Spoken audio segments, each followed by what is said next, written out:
IND ನೋಂದಣಿ ಫಲಕಗಳಿಗೂ ಮತ್ತು HSRP ನೋಂದಣಿ ಫಲಕಗಳಿಗೂ ಇರುವಂತಹ ವ್ಯತ್ಯಾಸ ಏನಪ್ಪ ಅಂತಂದರೆ, ಇಲ್ಲಿ ನೋಡ್ಬೋದು.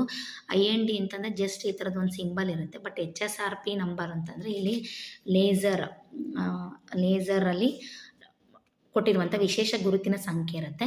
ಮತ್ತು IND ಅನ್ನುವಂಥದ್ದು ನಾವು ಮಾಮೂಲಿ ಸ್ಟಿಕ್ಕರ್ ಅಂಟಿಸ್ತೀವಲ್ವ, ಸ್ಟಿಕ್ಕರ್ ಅಂಗಡಿಗಳಲ್ಲಿ ಹೋಗ್ಬಿಟ್ಟು ಸ್ಟಿಕ್ಕರ್ ಆ ಥರದ್ದು ವ್ಯಾಲ್ಯೂ ಅಷ್ಟೇ ಸಿಗುತ್ತೆ. ಬಟ್ HSRP ಅಂತಂದರೆ ಮುಂಬದಿ ಫಲಕದಲ್ಲೂ ಬೇರೆ ನಂಬರ್ ಇರುತ್ತೆ, ಹಿಂಬದಿ ಫಲಕದಲ್ಲೂ ಕೂಡ ಬೇರೆ ನಂಬರ್ ಇರುತ್ತೆ. ಎರಡೂ ಬೇರೆ ಬೇರೆ ಇರುತ್ತೆ. ಜೊತೆಗೆ ಅದು HSRP ಇರುವಂತಹ ಫಲಕಗಳಿಗೆ ಮಾತ್ರ ಅಧಿಕೃತ ಆಗಿರುತ್ತೆ. IND ಇತ್ತಂದರೆ ಅದು HSRP ನಂಬರ್ ಅಲ್ಲ.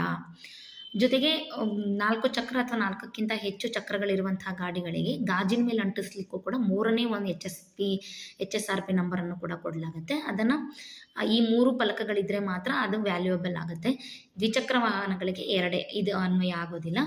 HSRP ಮೊದಲು ಬಾರ್ಕೋಡ್ ಕೂಡ ಇತ್ತು, ಆದರೆ ಇವಾಗ ಬಾರ್ಕೋಡನ್ನು ತಿದ್ದುಪಡಿ ಮಾಡಿ ತೆಗೆದಾಕಿದ್ದಾರೆ.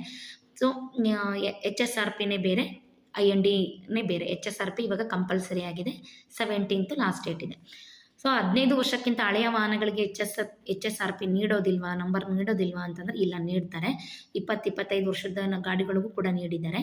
ಸೊ ಅದು ಸುಳ್ಳು ಆಯಿತಾ. HSRP ನಂಬರು 25 ವರ್ಷಕ್ಕಿಂತ ಹಳೆಯ ಗಾಡಿಗಳಿಗೂ ಕೂಡ ಕೊಟ್ಟಿದ್ದಾರೆ. ಏನಾದರೂ ವಾಹನ ಪೋರ್ಟಲ್ ಮತ್ತು ಅದೇನು ನಿಮ್ಮ ಡೀಟೇಲ್ಸ್ ಮ್ಯಾಚ್ ಆಗಿಲ್ಲ ಅಂದ್ರೆ ಅಷ್ಟೇ HSRP ಸಿಗೋದಿಲ್ಲ.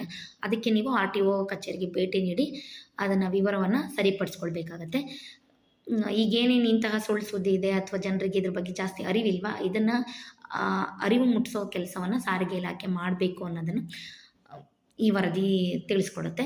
ಸೊ ಈ ವರದಿಯನ್ನು HSRP ನಿಯಮಗಳು, HSRPಗೆ ಸಂಬಂಧಿಸಿದ ರಾಜ್ಯ ಸರ್ಕಾರಿ ಇಲಾಖೆಯ ಆದೇಶಗಳನ್ನು ಪಡೆದುಕೊಂಡು ಅಧಿಕೃತವಾಗಿ ನೀಡಿರುವಂತಹ ವರದಿ ಇದಾಗಿದೆ.